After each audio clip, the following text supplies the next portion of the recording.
माँ, हाँ, मैं आज उन करोड़ों माँओं की आवाज बनकर आया हूँ। मैंने अपनी माँ से पूछा, माँ, तेरा क्या सपना था? तू क्या बनना चाहती थी? ये शब्द सुनते ही मेरी माँ ने चुप भी साध ली। मानो उसके घाव को मैंने खदेड़ दिया हो। आंखों में आंसू और चेहरे पर हल्की सी मुस्कान।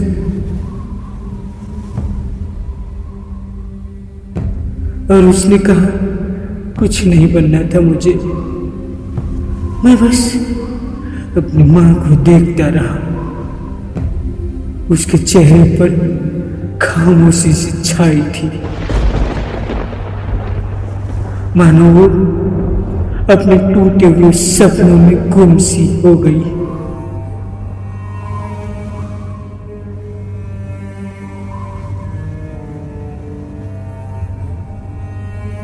ऐसे ही करोड़ों माँ अपने सपनों को सीने में दफन कर गई। क्यों? क्योंकि वो औरत है, वो एक माँ है। जब घर में बेटी जन्म लेती है तो उसका फ्यूचर पहले ही तय कर दिया जाता है। उसे तो चूल्हा चौका करना है, उसे पढ़ा लिखा कर क्या फायदा। और जब बेटी बड़ी हो जाती है तब उसका ब्याह कर दिया जाता है और उससे अपनों से पराया कर दिया जाता है।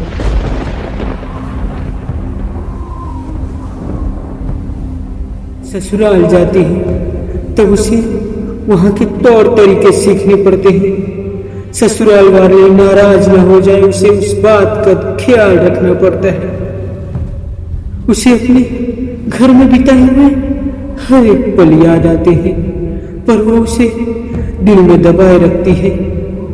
घर का काम चूल्हा चौका कर उसकी आधी उम्र चली जाती है। वो अपने बच्चों की खुशी में अपनी खुशी ढूंढने लगती है।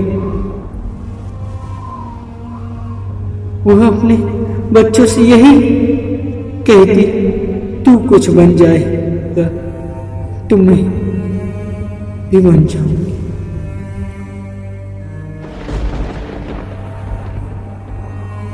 क्योंकि वो अगर पढ़ी लिखी होती तो भी उसके ससुराल वाले सपोर्ट नहीं करते।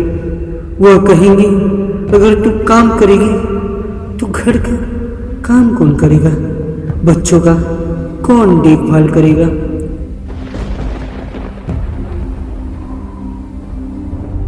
अगर घर में पति पत्नी में बहस हो जाए या झगड़े हो जाए तब उसे निकल जाए, अपने घर जा। जब वो अपने घर जाती है उसके अपने ही माँ बाप उसे कहते हैं, क्यों आई है यहाँ, अपने घर को छोड़कर नहीं आते। बेटी कहती है, क्या यह मेरा घर नहीं? माँ बाप कहते हैं, घर से बेटी की डोली और ससुराल से केवल उसकी अर्थी उठती है।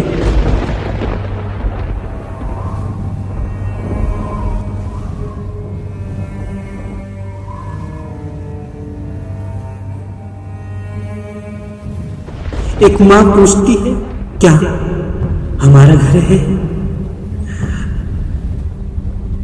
अगर है तो कौन सा घर हमारा है जिसे मैं अपना घर कहूं? माँ ने सब कुछ भुलाकर सिर्फ अपने बच्चों के लिए जी रही, जिसने अपने बरसों के दर्द को अपने सीने में छुपा रखा है।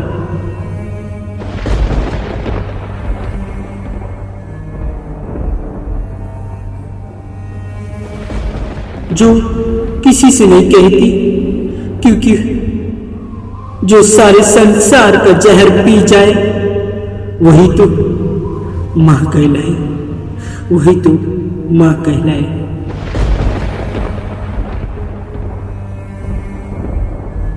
क्या आप भी बेजुबानों की आवाज बनोगे?